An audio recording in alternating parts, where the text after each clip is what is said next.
Hello, welcome back to the channel. Today, we're diving into how you can effectively use Trello's People and Team View. This tool is vital for managing teams and keeping everyone on track. To start, log into your Trello account. The reason we do this is to access your team's boards and view your team members. This helps us because it gives us a clear view of who is in our team and what they are currently working on. Next up, click on the Team tab on the left-hand side of the screen. This opens up a list of your team members, along with a brief overview of their tasks. This is a great way to see what everyone is up to in a snapshot. Now that we've done that, let me explain why this matters. By having an overview of everyone's tasks, you can see who might be overloaded and who has the capacity to take on more. It allows for better management and allocation of tasks.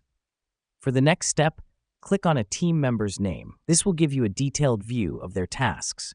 You can see what's in progress, what's completed, and what's up next. This is crucial for keeping track of individual progress and identifying any potential bottlenecks. Lastly, you can also assign new tasks directly from this view.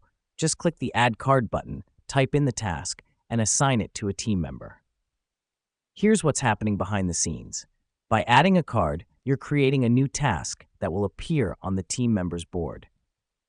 By following these steps, you'll have a firm grip on using Trello's People and Team View. Remember, this feature is all about improving communication and productivity within your team. Thanks for joining us today, and until next time, keep those projects moving smoothly.